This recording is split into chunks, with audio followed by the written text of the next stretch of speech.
आप सबों का बहुत बहुत स्वागत है आपके अपने वैभव क्लासेस के इस YouTube परिवार पर। पिछले वीडियो में हम लोगों ने देखा था कि हम लोगों के 12वीं कक्षा में जो है कौन कौन से टॉपिक कवर करने पड़ते हैं, जिसमें हम लोग सीखे थे।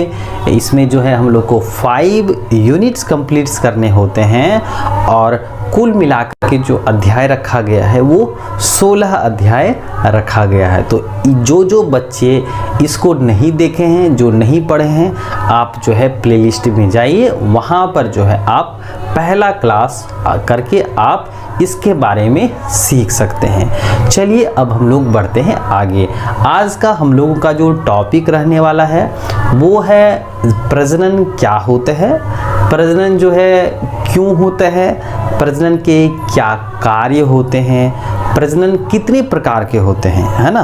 तो ये आज हम लोग एकदम आसानी से और हम लोग अच्छी तरह से सीखेंगे और हम लोग नोट्स भी करते जाएंगे, ठीक है।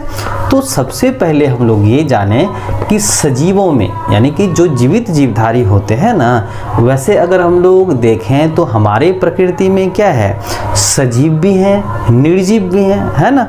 जैसे कि हम लोग हैं, जैसे मनुष्य है, गाय है, घोड़ा है, बकरी है, ये सब तो जंतु है, जंतु समुदाय हो गए। दूसरा है पौधे का समुदाय है, और ये तो आपके जीव हो गए। लेकिन आपके निर्जीव घटक भी होते हैं। हम लोगों ने जो है 10th में पढ़ा था जैव अवयव और अजैव अवयव। जैव में कौन से आते थे, तो जीवित समूह आते थे, जीवित वर्ग आते थे।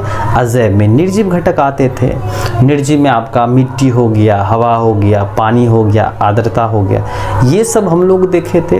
तो यहाँ पर जो क्या होता है, जितने भी सारे जीवित वर्ग हैं, चाहे वो पौधे हों चाहे जंतु हों, जब वे परिपक्व कर जाते हैं ना, मैच्योर कर जाते हैं। मैच्योर कब करेंगे भाई, जब उसको पूरी तरह से पोषण मिलेगा, पर्यावरण जो है अनुकूलन रहेगा, तो पूरी तरह से परिपक्व कर जाएंगे, है ना। और वो अपने जैसे शिशुओं को जन्म देंगे।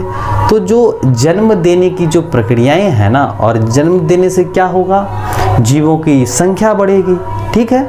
इतना तक तो समझ गए होंगे। अब हम लोग आते हैं मेन मुद्दा पर।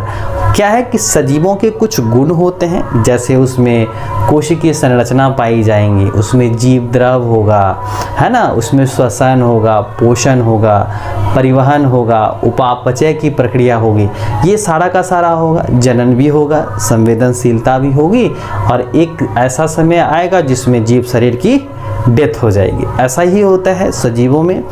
लेकिन निर्जीव में ये सारा का सारा गुण नहीं पाया जाता है। जैसे कि टेबल है, कुर्सी है, कलम है, आप इसको जो है थोड़ा सा जो है इसको किसी वस्तु से आप मारिए तो वो रिएक्ट नहीं करते हैं ना। तो लेकिन सजीव जो होते हैं वह पर्यावरण के हिसाब से संवेदनशील होते हैं, है ना। जैसे कि अगर हम लोग को गर्मी लगेगी तो हम लोग फैन चला देंगे, है ना। अगर ठंडी लगेगी तो स्वेटर पहन लेंगे, कोट पहन लेंगे, है ना। इस तरह से हम लोगों में यानी सजीवों में संवेदनशीलता मिलती है, लेकिन निर्जीवों में ऐसा नहीं होता है। तो जो जनन है, जनन को हम लोग या प्रजनन को हम लोग अंग्रेजी भाषा में क्या कहते हैं, रिप्रोडक्शन कहते हैं। क्या कहते हैं, रिप्रोडक्शन कहते हैं।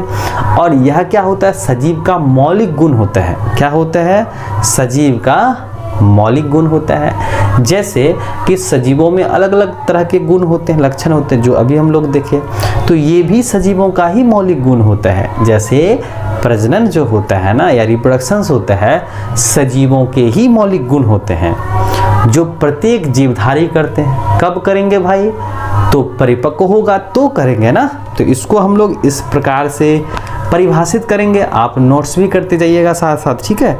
तो प्रजनन जो होता है ना, प्रजनन को हम लोग अंग्रेजी में क्या कहे, रिप्रोडक्शन कहे। तो प्रजनन क्या होता है, एक बायोलॉजिकल प्रोसेस होता है। क्या होता है, बायोलॉजिकल प्रोसेस होता है, यानी एक जैविक प्रक्रियाएं होती हैं, ठीक है। और इसमें क्या होता है कि पूर्ण रूप से विकसित जीव जो क्या होते हैं, पूरी तरह से परिपक्व हो जाते हैं, मैच्योर कर जाते हैं ना।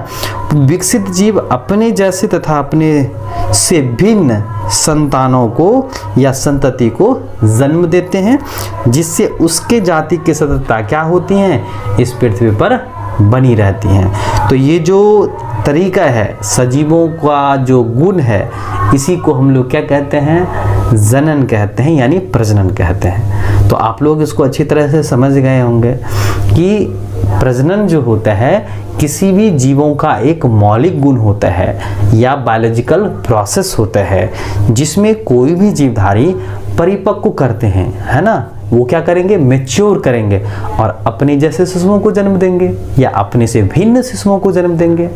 तो ये जो प्रक्रियाएं हैं सजीवों के द्वारा की जाने वाली, इसी को हम लोगों ने क्या नाम दिया, रिप्रोडक्शन यानी प्रजनन का नाम दिया। अब हम लोग आगे बढ़ते हैं कि जो प्रजनन की प्रक्रियाएं होती हैं ना, कि इसमें वे जीव, जैसे कोई जीवधारी है, जैसे अमीबा ही है, अमीबा पहले क्या कर जाएगा, पूरी तरह से पोषण करके ये परिपक्व हो जाएगा और अपने जैसे शिशुओं को जन्म देगा ना।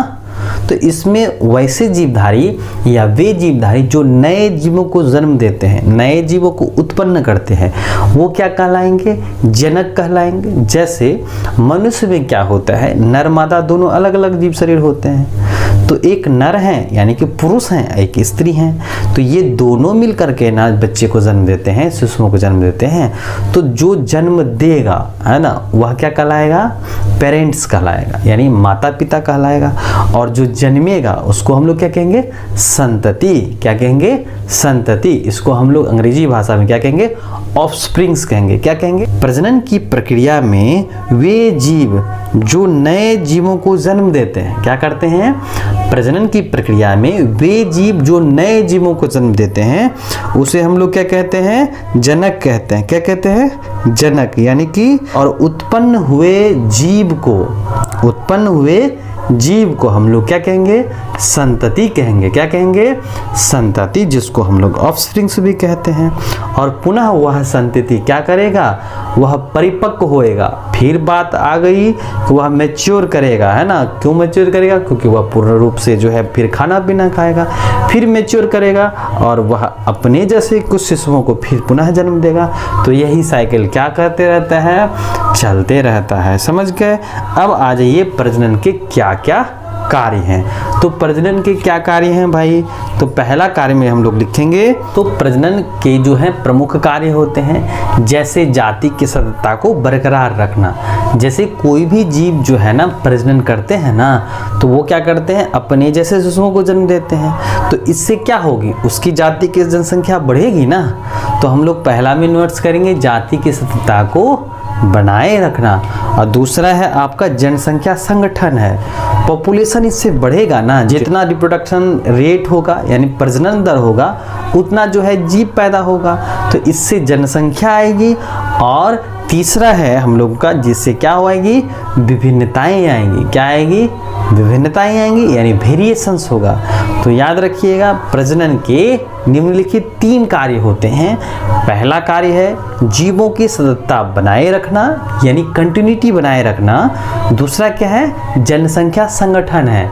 इससे क्या होता है, पॉपुलेशन बढ़ता है ना, नए नए जीव पैदा होते हैं ना, तो इससे पॉपुलेशन बढ़ता है। और उसके बाद क्या है, विभिन्नताएं आती हैं। विभिन्नता माने क्या होता है, डिफरेंट फ्रॉम पेरेंट्स होता है, यानी कि बच्चे जो है ना माँ बाप से कितने अलग थलग हैं, कितने डिफर करते हैं। तो जब डिफरेंट होंगे तो अलग अलग जो है उसका जो है जेनेटिक इन्फॉर्मेशंस होगा, तो ना डिफरेंस होंगे, तो यह विकास का आधार बनती हैं। तो वेरिएशन आएगा तो उत्परिवर्तन होगा, और उत्परिवर्तन होगा तो विकास होगा। तो प्रजनन जो है ना एक विकास का रास्ता भी है ना।